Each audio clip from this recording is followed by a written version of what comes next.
या उपोषणाची घोषणा केली होती। 10 दिवस झालेले आहेत। या 10 दिवसामध्ये सरकार पातळीवरून प्रशासन पातळीवरून तुमच्याशी काही संपर्क झालेला आहे का? त्यांचं काय म्हणणं आहे, काय कळू शकेल? सरकारकडून नाही, काहीच सरकारकडून काहीच नाही। आणि आम्हाला ती अपेक्षा पण आम्हाला अपेक्षा अंमलबजावणीची।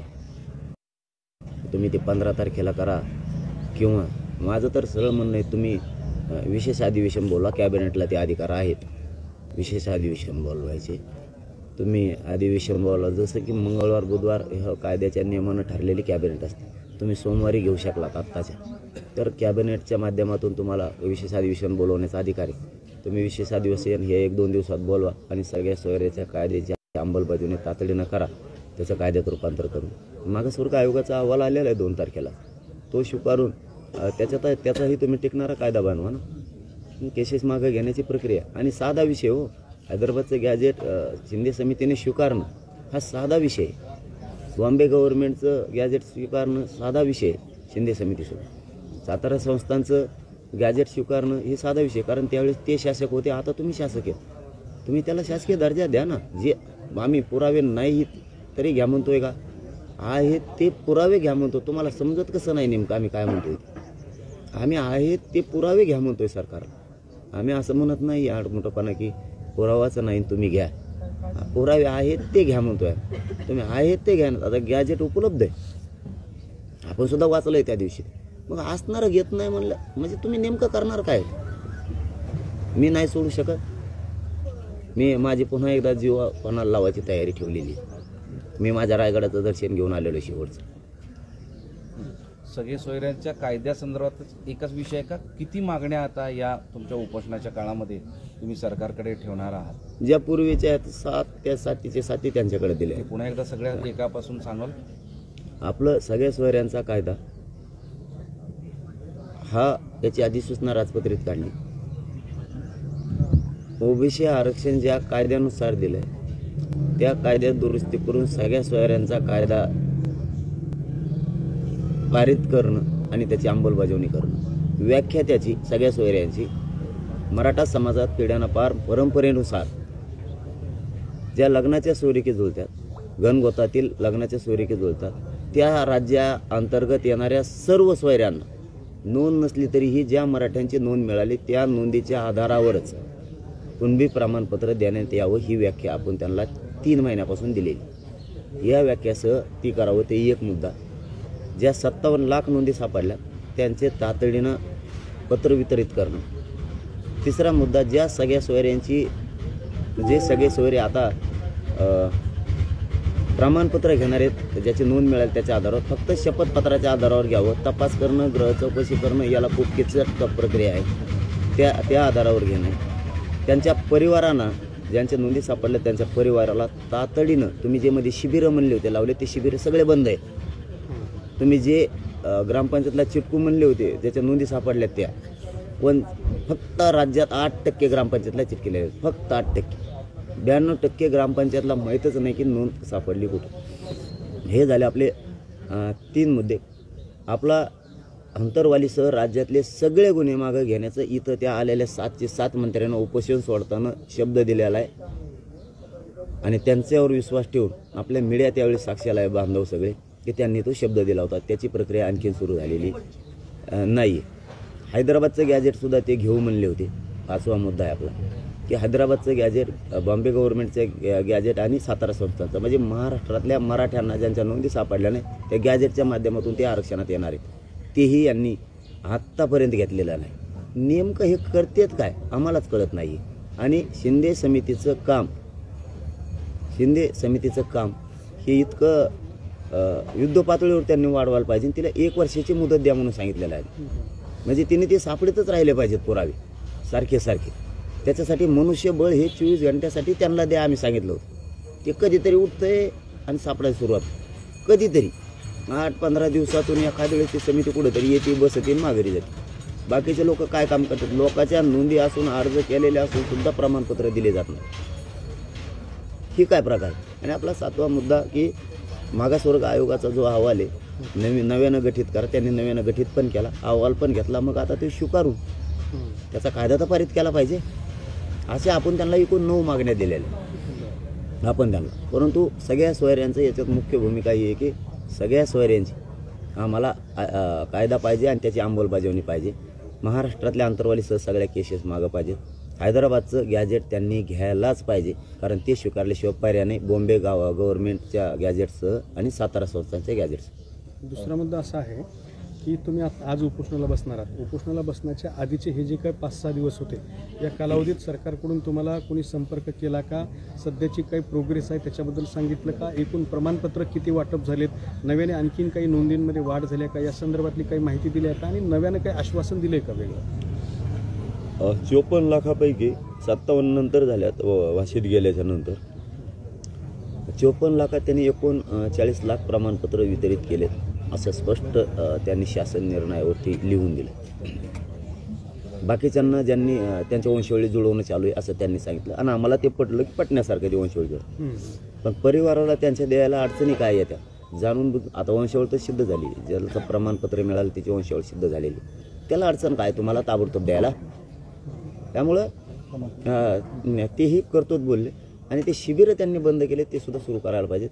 लोकांना यात तुम्ही 57 लाख ज्या नोंदी मिळाल्या हे माहीतच नाहीत ना, कोणाकोणाला कशाच्या माहीतच नाही. दुसरा एक मुद्दा आहे, छगन भुजबळांना धमकीचं पत्र आलं आहे काल. त्याच्यामध्ये असं म्हटलं की काही लोक तुम्हाला जीवे मारण्याचा प्रयत्न करतायत, तुम्ही सावध राहा, अशा स्वरूपाचं पत्र दिलं. हे पत्र दिल्यानंतर काही लोक त्यांना संरक्षणाची मागणी करतायत. काय असू शकतं हा सगळा प्रकार? द्या ना महाराष्ट्रातले सगळेच पोलिस त्याला कपडे घाला त्याला पोलिसांचे. भंगार विचारायचं त्याला कोण मारीन कशाला? हो कोणी आपण म्हातारा माणूस आहे, म्हाताऱ्या माणसाला कशाला कोण मारीन? तेवढे संस्कार आहेत महाराष्ट्रातल्या लोकांवरती. कोणीच धमकी देऊ शकत नाही त्याला कोणत्याच जाती धर्माचा. तर म्हाताऱ्या माणसाची माया करणं संस्कार आहेत महाराष्ट्रातल्या पुरोगामी महाराष्ट्रावर. तर म्हाताऱ्याला काय मारते? तू आता तू या असंच जाणार आहे ते टेन्शन टुपकोन एखादी रच्ची जाईन, कोण मारीन त्याला उभं कशाला? ते काय लय शहाणा नाही कधी. अरे आम्ही भेट नाहीत असं तो यासारखे सांगत नाहीत. त्याच्यात कार्यकर्त्याला सांगतो संरक्षण लावायचं सांगा, मला अमकं सांगा, मला भेव आहे. आम्हाला भेव असून सांगत नाहीत. आम्हाला 7 वेळेस असंच घडलेलं आहे. तरी आम्ही सांगितलं नाही सरकारला. काल त्या साल्हेर किल्ल्यावर सुद्धा काय आहे आम्हाला माहीत होतं ना. आमच्या गाडीवर कोणाचा टेम्पो आला, आम्ही सांगितलं का संरक्षण लाव का काही घातपाताचा प्रकार होता. काय असलं तो यासारखं भंगार चाळे नाही करत आम्ही खेळतो त्याला. तो काय प्रकार घडला होता? काय घडला होता माहीत नाही. आम्ही वर गेलो अगोदर, आता नव्हतं सांगायचं, पण ते तिकडून त्यांनी काढलं त्याचं काढ मला जमत नाही. मग आम्ही सगळे वर गेलो होतो त्या किल्ल्यावर. जाताना काहीच नव्हतं. सगळ्या गाड्या पायथ्याला लावाव्या लागल्या. वरी जात नाहीत गाड्या 1.5 किलोमीटर. पायथ्याला गाड्या लावलेल्या होत्या. आणि वर जाताना तर काहीच नाही. मधून कुठून तरी रस्ता होता वाटतं बहुतेक. म्हणजे एक जास्तीत जास्त 50 मीटरच्या अंदाजाचा धरायचा मध्ये असा रस्ता. एक पिकअपसारखं मला पुढं गेल्यावर कळालो, मला तिथं कळायला पाहिजे होतं ते. तरी माझ्या लक्षात आलं तर पोलिस दर्शन करताना गडबड का करायला लागले. पाटील चला आता भरपूर वेळ झाला. माझा तवाच क्लिक झालं, कारण माझी बुद्धी माझ्या तोंडानं मी म्हणत नाही पण लय शार्प. माझ्या तवाच लक्षात आलं खाली काहीतरी आहे ग्राउंडवर गाड्याकडे. पण ते काय सांगितलं नाही, मला काय वाटलं पण नाही, कारण तसं त्यांनी मला जाणून सुद्धा दिलं नाही. एक माया असल्यासारखं वाटलं, कारण त्यांच्यात चलबिचल त्यांच्या सुरू झाली होती समाधीजवळ. पोलिसात चलबिचल. मला नाही काय म्हणले, त्यांच्यात चलबिचल सुरू झाली की मी ओळखलं खाली काय तर एक पिकअपसारखं काहीतरी मधून आलं आणि ते गिअर फेल झाला असं काहीतरी म्हणलं. ते इतकं स्पीडने आलं खाली, ते उतार डायरेक्ट असं आहे. ते इतकं स्पीडने खाली आलं की खालच्या आमच्या 5-7 गाड्यातले माणसं आणि 5-7 गाड्याचा भोगात झाला असं. पण ते विलास भाऊ म्हणून येतं नाशिकचे, ते आरडले मोठ्याने, म्हणून लोक उड्या मारून खड्ड्यात पडले असे काही, म्हणून ते सगळेच वाजले. त्याला धरलं पोलिसांनी ताबडतोब त्या पोराला. त्याला धरलं तर त्याने कोणाचं तरी नाव सांगितलं की मला पिकअप घालायचं सांगितलं. म्हणजे मी मंगेश चिवटेनं सुद्धा हे सांगितलं, हे खरं आहे का कुठं तपासा, त्याला काय आमची तक्रार नाही त्याच्याविषयी, त्याला अटक करू नका, त्याला सोडून द्या, आमचं कोणी काय वाकडं करू शकत नाही आहे. परंतु त्याची खरं काय ते चौकशी करा. त्यांनी कोणाचं नाव सांगितलंय, मला मुद्दाम त्या गाड्याच्या अंगावर घालायला लावलं असं कोणी सांगितलं, असं तो म्हणलाय जुन अशी शक्यता बघा तुम्ही, तेच चौकशी करू. असू शकतो, त्याचं काय सांगता येते. पण तो यासारखे नाही, आम्ही खेटायला लय निभार येत, आम्ही डायरेक्ट अंगावर जातो. तो मी सांगतो की हा घातपात किंवा हल्ल्याचा प्रकार असू शकतो वाटतोय का असू शकतो. तुम्हाला काय मग ते आलो कुठून, त्या किल्ल्यावर आलो कुठून, आम्हाला जाताना तर कधी दिसलं नाही वरी. आणि हे बी खालचे सांगतो वर चढत चढत येऊन गेलं नाही, म्हणजे याचा अर्थ आधीच ठेवलेलं होतं ते तिथं. दिला गिअर फेल झाला म्हणून खाली सोडून, त्याला काय गिअर टाकायची गरज नाही, इतका डायरेक्ट उतार येतो. माणसा सुद्धा चालताना दोघा तिघाला उतरताना मागं ओढून धरायला लागतं. आम्ही असं सांगत नाही बसत. हिंगोलीच्या सभेत काय झालं होतं आम्ही सांगत नाही बसलो. म्हणजे याचा अर्थ तुम्हाला सुद्धा धोका आहे. हे धोकाने मी मारायला भेट नाही त्या सर तो सर काय का असं पुळका मी क्षेत्रीय मराठीत आम्ही मारायला भेट नसतो. ते पोलिसाचं संरक्षण सुद्धा तुम्ही नाकारलेलं आहे का असं तुम्हाला वाटतं? अरे 3-4 महिन्यापूर्वीचं गरज असताना आता काय ती काय गोळ्या लावल्यासारख्या लावल्यात त्या सकाळ संध्याकाळ डॉक्टराच्या गोळ्या असतात तसे. ते काय आला एकच ते मरण ना ते एकटं जागू जागू ते संरक्षण वेगळं असतं. आमच्या ढकलू आमचं संरक्षण आमच्यापाशी उभं राहायचं, तिकडे लोक लुटीत नेते त्याला आमच्या दिवसावर सभा संपत्ती ते एक दोघाचं काम आहे. कधी दुसरा मुद्दा तो राहिला तुमच्याकडून, तुम्ही म्हणताय भुजबळांना कोणी मारणार नाही, म्हातारा माणूस आहे, मग पत्र जे आलंय तर काय प्रकार असेल? आता त्याला काय माहित काय त्यांनी द्यायला लावला असं कोणाला त्याचं हॉटेल जाळलं होतं पाहुण्यात त्याने बीडचं तसं. ते काय लय छान आहे का ते सिरियस कोणाचं घ्यावा? जो प्रामाणिक आहे, दूरदृष्टी ठेवून विचार करणारा मंत्री आहे, कायद्याची चौकट मानणार आहे, जाती तेढ निर्माण करणारा नाही, जनतेला मायबाप मानणार आहे, त्याचं कुठंतरी ग्राह्य हे काय भाव चाललेलं सगळ्या दुनियाचं. याचं काय खरं याला काय त्याला सुचत नाही. रातचे जे स्वप्न पडत असेल ना त्याला ते सकाळी बोलून दाखवते भेकड सगळ्या दुनियाचं. त्याच्यामध्ये असा मजकूर लिहिलेला आहे, त्यांना जे पत्र आलंय, साहेब तुम्हाला उडवण्याची 5 लोकांनी सुपारी घेतली आहे. ते गंगापूर दिंडोरी येथे एका हॉटेलमध्ये थांबले आहेत. तुम्हाला मारण्यासाठी त्यांनी 50 लाखाची सुपारी घेतलेली आहे. या गुंडापासून सावध राहा. हे 5 जण रात्रीपासून तुमचा शोध घेत फिरत आहेत. त्यांची सागर हॉटेलमध्ये मिटिंग झाली आहे. साहेब तुम्ही सावध राहा असं मजकूर आहे त्यांना पाठवली. सागर बंगल्यावर कसं काय झाली बैठक? सागर हॉटेलला होय मला वाटलं पत्र सागर देणारा जो व्यक्ती आहे सावध करणारा, तिथे खाली लिहिलंय शिंदे आणि देशमुख. शिंदे आणि देशमुखांनी भुजबळांना पत्र लिहिले सावध करण्यासाठी. साहेब सावध राहा. अच्छा शिंदे आणि देशमुख. आता मला काय सांगता येतं आता हिंबली त्याला कोण नाही करणार राव. मी खरं सांगतो तुम्हाला ते लय त्यानेच लिहिलं असं हाताने ते पत्र. ते लयच खोडीच आहे ते लय खोडीचं. त्याने हातानेच खाली नाव टाकले असते शिंदे. ते हॉटेल नाही जाळलं त्याने त्याचा इमा घेतला असं कच्चून त्याने 5 पट आता पैसे खाल्ले पक्का आहे ते. त्या हॉटेलचा इमा घेतला असं कलरचे डबे आणले असते त्यांनी त्याच्या बिल्डिंगला देईन पण हाटला द्यायचा नाही.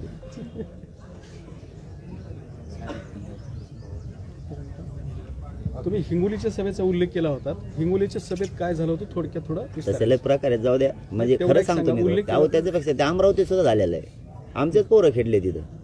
तिथले पोलिसांना माहिती आहे काय आम्हाला काहीच वाटत नाही त्याचं. आम्ही आमच्या व्यासपीठासमोर आमचे पोरं डायरेक्ट उभा केले. ती प्रकार ज्यावेळेस घडला अमरावतीचा का कुठला बहुतेक अमरावतीच ना ते साक्षीदार आहेत. आम्ही आमच्याच पद्धतीनं त्यांना कसं ताब्यात द्यायचं आणि काय करायचं आम्हाला माहित होतं. हे कुंकडे इकडे एक पोलीस त्या तिकडे एक पोलीस. कारण पोलीस संरक्षण कोणाला आहे? जातीवाद करणाराला, सामाजिक शांतता ठेवणाराला संरक्षण नाही आहे. हे राज्यात अशी प्रक्रिया सुरू आहे 10 वर्षापासून. सामाजिक काम चांगलं काम करणाराला नाही, जे आडमुठं असेल त्याला संरक्षण आहे. म्हणजे बिगर कामाचे नुसते कोटं घालून हिंडत येत कामन धामाचे लोकांचं वाटोळं करतात अशांना द्यायचं काम आहे त्यांचे. म्हणजे ही पद्धत आहे. अमरावतीचं तर आमच्या लोकांनी डायरेक्ट व्यासपीठाला सगळ्यांनी आम्ही आमचं संरक्षण केलं आणि आम्ही आमचंच दाखवलं आणि आम्ही आमचंच नीट केलं आणि त्याला बहुतेक पोलिसांकडे सुद्धा दिलं. हिंगोलीचं तेच होतं. असे कित्येक तरी जागेवरती की ते आम्ही वाच्यता सुद्धा नाही केली. तुम्ही त्याचा विषय काढला म्हणून सांगतो. अरे खेटायचं असतं राज्यात जगायचं आहे म्हणल्यावर आपण सुद्धा सक्षम लागतो. असं भ्याकाडावणी सरकारच्या जीवावर आणि जनतेच्या पैशाच्या जीवावर नाही जगायचं. तुला पैशाच्या जीवावर जगायची सवय लागलेली पहिल्यापासून. आता मिळत नसून तुला काही. पाटील आपण बघितलं की 2 कॉन्स्टेबल किंवा ते झेपण्यासाठी सुद्धा नाही आहे.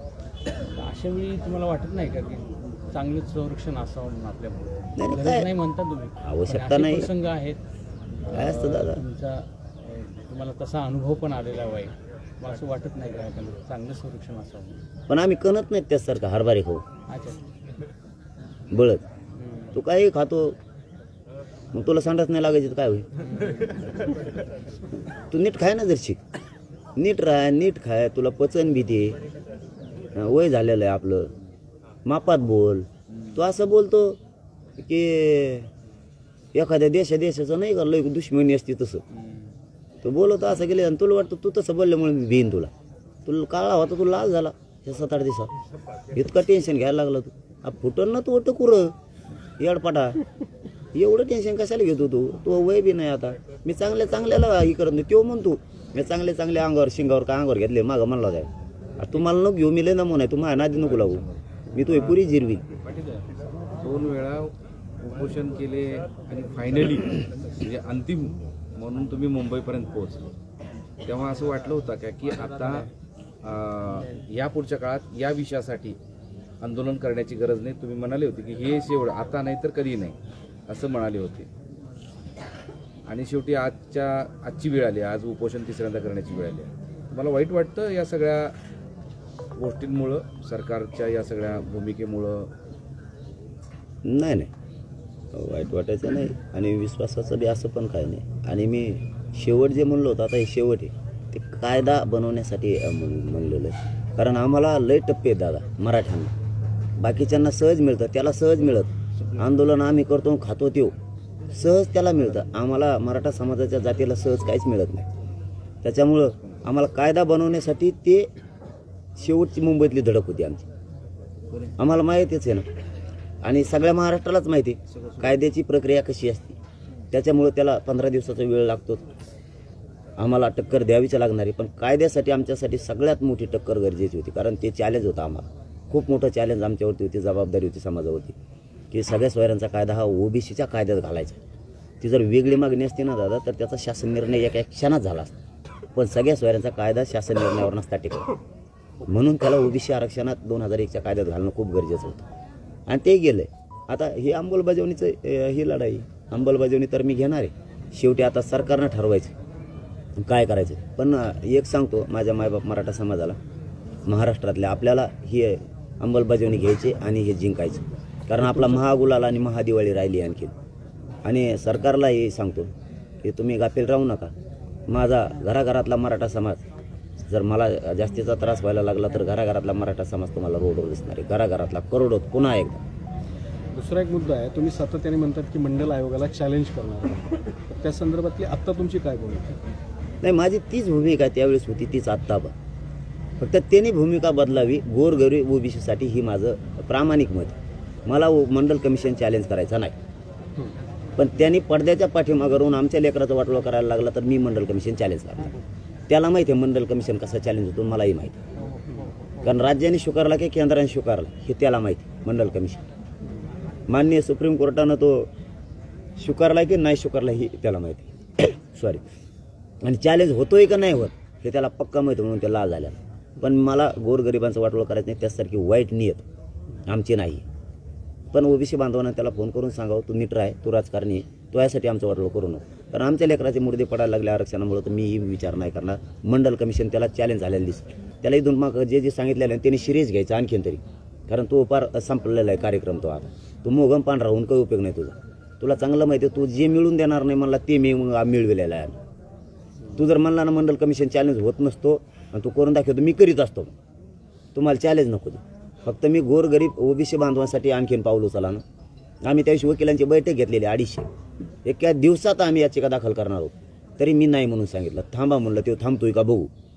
कारण मला ओबीसींचं वाटोळं गोरगरिबांचं करायचं नाही. शेवटी मी भाषणात आणि तोंडापुरतं बोलणार नाही. लहान भाऊ मोठा भाऊ, मी खरोखरच मानतो की आमच्या गावखेड्यात खूप एकमेकावरती माया आहे, प्रेम आहे. याच्या मूर्खपणामुळं त्यांचं वाटोळं नको.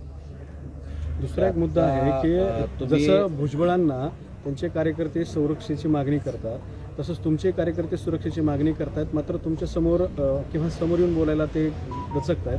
त्यांचं असं म्हणणं आहे की जरंगे पाटलांचा घातपात होऊ शकतो, त्यांच्या जीवाला धोका आहे, त्यामुळे जरंगे पाटलांना Z+ सुरक्षा द्या, असं काही कार्यकर्त्यांची दबक्या आवाजातली मागणी आहे. नाही, आता हे शेवटी समाजाचं म्हणणं साहजिक आहे. त्यांची माय आहे, त्यांना प्रेमापोटी वाटतंय, एकूण चित्र दिसतंय. कारण हे कुंकड बावचाळ्यासारखं बोलतंय, त्यामुळं त्यांना ते एकूण दिसतंय आणि लोकात दुही निर्माण होती. आता मी काल शांत केलं वातावरण.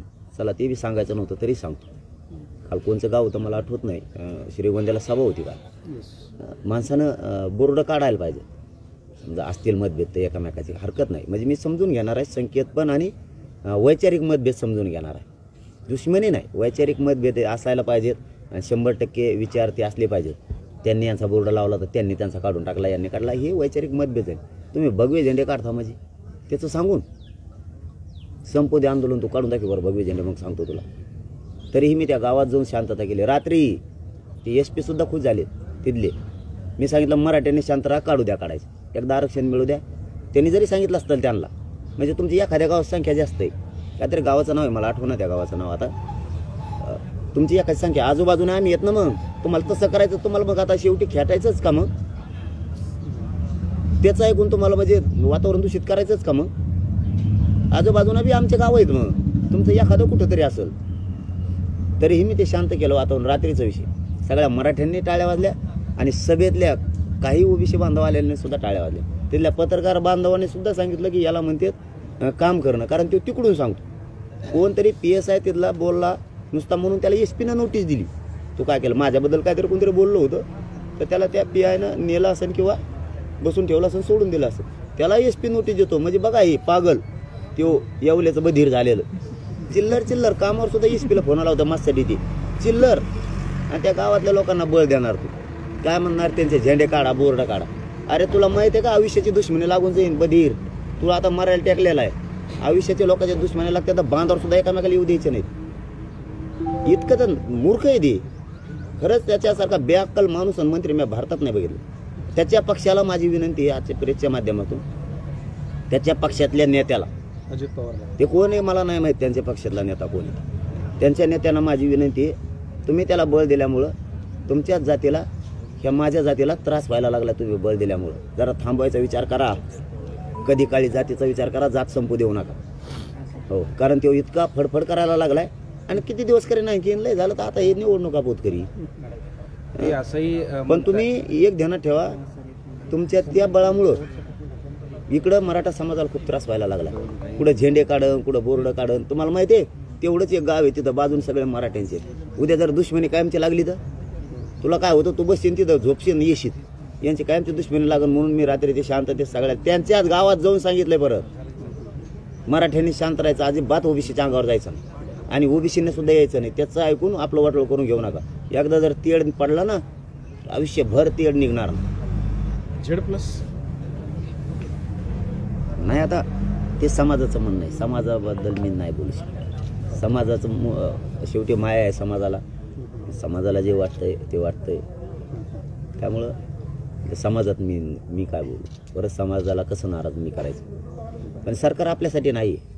मी ते कोण बांधव माझ्यासाठी मागणी करते, सरकार आपल्यासाठी नाही आहे. जे शांततेचं आव्हान करतं त्यासाठी सरकार नाही आहे. जे प्रामाणिक कायद्याची मागणी करतं त्याच्यासाठी सरकार नाही आहे. जे आडमुठी मागणी करण, जो जातीत तेढ निर्माण करण, जे कोयत्याची भाषा करतो, जो चप्प्या करू नका म्हणतो, जो असे OBC बांधवात मराठ्यात वाद लावतो, त्याला पुरवणारं सरकार, त्याला पुरवतं.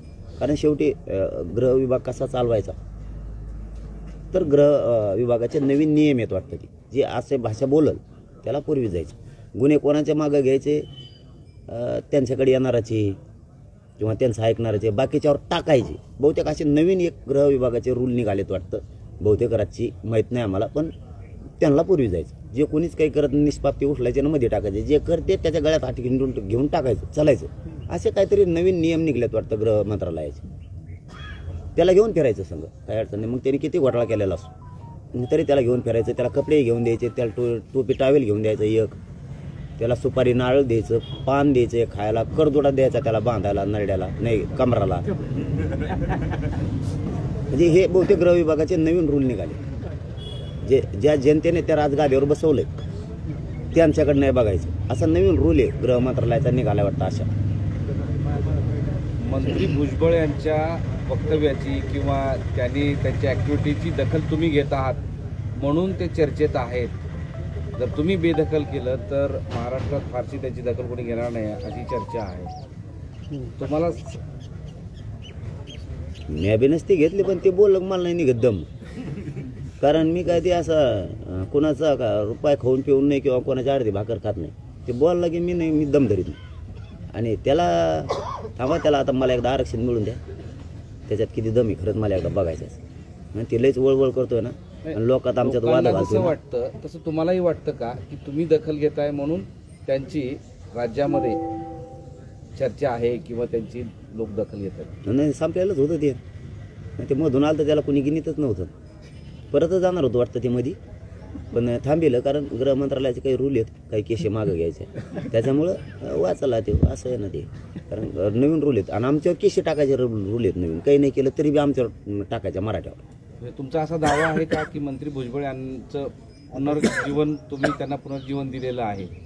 हा, मी काय पुनर्जीवन दिलं तर बाद गेला. नाही हातात असतं तर मी काय याला हे केलं असतं. नाही, तुम्ही जर दखल घेतली नसती तर एवढे चर्चेत आली नसते असं म्हणणं आहे मग ते लोकांचं, खोटे म्हणून त्या आणताय ना. अनुषंगानं प्रश्न विचारला. ते शिंगाड मोडायला बैल बघितलेला आहे तुम्ही, तसं काम आहे त्याचं. ते आतून पडद्या मागून ते काड्या करताय ना, त्याच्यामुळे त्याला पुढं घ्यावं लागत. मागं का उरत ते असं आहे, ते पुढं या ना, त्याला हिंगुळ लावायचं आहे त्याला, पण याय नाच पुढं.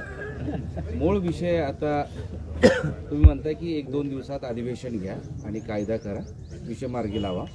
पण 15 तारखेला नियोजित विशेष अधिवेशन घ्यायचं सरकारने जाहीर केलं, ठरवलेलं आहे. तर असं कसं होईल की लगेचच्या लगेच ते 15च्या ऐवजी लगेचच्या लगेच घेणं शक्य होईल? शक्य आहे, कॅबिनेटला अधिकार आहे, शक्य आहे विशेष अधिवेशन बोलवणं, कॅबिनेटला ते शक्य आहे. आणि राष्ट्रपती राजवट पाठवत होती, काही अडचण नाही आहे. सरकारच्या मनात असल्यावर काय होतं, काही पण राष्ट्रपतीवर राजवट पाठवली 4:30-5 वाजता. नाही, याच मुद्द्यावरून तुम्हाला जो विरोध करणार आहेत, विरोधक असतील कोणीतरी, जे कोणी असतील ते, त्यांचं असं म्हणणं आहे की त्यांनी सांगितलं म्हणून ते करायचं का सरकारनं? तेच म्हणताय नाही येडपट, दुसरं कोण म्हणताय? महाराष्ट्राला एक ओबीसी बांधव म्हणत नाही, एका मराठामध्ये ते बुंगारी सगळ्या दुनियाचं कुठून आले तेच म्हणतंय. चष्म्याचा काचा बदलेला काय व्हाय ना, दिसाना निसाना त्याला काही, तेच म्हणतंय फक्त. ते म्हणत तसं, अहो उलट आम्ही म्हणतो तसं नाही, तो म्हणतो तसं व्हायला लागले आमच्या पोरावर केशी. आता मला सांगा, ओबीसी बांधव मराठा बांधव दोघं नाचत येते डीजे जे लावलं, ते एक आनंद असतो, लोकशाही दिलेला अधिकार आहे आनंदात. ते गाणं कुणी आणलंय कोणी नाही मला नाही माहिती, ते म्हणतो मग आपलं गाण्यासाठीच केशी करायला लावतं, इतकं तर खालच्या दर्जाचे राहू दे. मंत्री असलं सांगत असतो का? आणि ते केशी केल्यामुळे पोराला काही वाटाना, मग ते जाऊन द्या, त्यांनी सांगितलंय ना नाशिकवाल्यांनी, हो दे म्हणतात. मग म्हणजे इतक्या चिल्लर गोष्टीवर ध्यान देतात. आता उपोषण सुरू झालेलं आहे, उपोषण किती दिवस चालेल हे सरकारच्या निर्णयावर अवलंबून आहे. पण या काळामध्ये काही शिष्टमंडळा येण्यासाठी, चर्चा करण्यासाठी स्कोप आहे का, तुम्ही सांगताय? नाही, ते पहिल्यापासूनच नाही, ते आमच्यावर ढकली. मी ते किती हुशार आहेत, मी त्यांच्यापेक्षाच आभार आहे. हा, ते म्हणते ते दारं बंद केले तर कसं जावं, तिकडे दारं उघडी दी म्हणा तुला जावं येतं. हा, म्हणजे खोटं सांगायचे तिकडे त्यांना. आमच्याकडे जर यायचं नसलं ना, मुंबईचं सुद्धा तुम्हाला ट्रॅप सांगतो, तेच प्रकार होता, मागचे सांगितलेले तेच प्रकार होता. आमच्या तोंडातून निघून जावा चर्चेस दारं बंद, म्हणजे जनतेला सांगायला मोकळे ते. आम्हाला जायचं होतं राव त्यांच्याकडे, आणि त्यांना यायचं होतं का आमच्याकडे? तर नाही, यायचंच नव्हतं. पण आम्ही तसं म्हणल्यामुळे त्याला जागा पाहिजे होती, ते येऊ नका म्हणले तर आम्ही त्यांना रस्त्यात जाऊन ते मिटविलं असतं. त्याच्यामुळे दारं उघडी हे बी सुरू आहे. ये पण चर्चेतून काय पुढे फक्त अंमलबजावणी, बाकी बोलायचंच नाही. अधिवेशनाशिवाय पर्यायच नाही ना. मग अंमलबजावणी तुला जशी देईल तशी दिली. आम्ही सांगितलं कायदेशीर पर्याय तुला अधिवेशन घे, तसे घे. दुसरा पर्याय असला राष्ट्रपती राजवट रात्रीतून उठायसारखा, कारण रात्रीचे काही वेगळेच रूल आहेत, तसं काय असलं तर त्याच्यात बसू, काय अडचण नाही. स्कोप आहे चर्चेला येण्याचा. तुम्ही बसलात उपोषणाला, स्कोप नाही. स्कोप म्हणजे काय? स्कोप म्हणजे काय? वाव आहे त्यांना हा, भेटण्यासाठी, ये तुम्हाला सगळे चर्चा रस्ते करण्यासाठी. मोकळेच आहेत, काय अडचण नाही. आत्ता तुम्ही उपोषण सुरू केलेलं आहे, उपोषण सुरू होऊन तुमचं 20 मिनिटं झालेली आहे. या कालावधीत तुमचं आता सरकारला सूचना काय आहेत, इशारा काय आहे? सगळ्या सोयऱ्यांच्या कायद्याची व्याख्यासह त्याचं कायद्यात रूपांतर करून ओबीसी आरक्षणाच्या कलमात त्या कायद्यात घेऊन त्याची अंमलबजावणी करणे, कायद्यात रूपांतर करून तातडीनं अंमलबजावणी करणे, विशेष अधिवेशन बोलून या 1-2 दिवसात तुम्ही सगळ्या सोयऱ्यांची अंमलबजावणी कायद्यात रूपांतर करून करा. मागासवर्ग आयोगानं तुम्हाला अहवाल दिलेला आहे, तो स्वीकारून टिकणारा कायदा बनवा, हे सरकारला सांगणे. हैदराबादचं गॅजेट घ्या, मुंबई गव्हर्नमेंटचं घ्या, सातारा संस्थांचं घ्या, कारण शासक त्यावेळेस ते होते, आता तुम्ही शिंदे साहेबाच्या समितीकडे देऊन त्याला शासकीय दर्जा देऊन ते लागू करा, हे त्यांच्याकडे. अनंतरवालीसह महाराष्ट्रातले सगळे गुन्हे मागं घ्या, असे त्यांना 8-9 दिलेले. मात्र सगळ्या सोयऱ्यांच्या कायद्याची अंमलबजावणी झाल्याशिवाय आणि ज्याची नोंद मिळाली नाही, ज्याची नोंद मिळाली त्याच्या आधारावर एक प्रमाणपत्र त्या कायद्यातून मला बघायचं. चलो, धन्यवाद. धरंगे पाटलांना Z+ सुरक्षा, धरंगे पाटलांना Z+ सुरक्षा.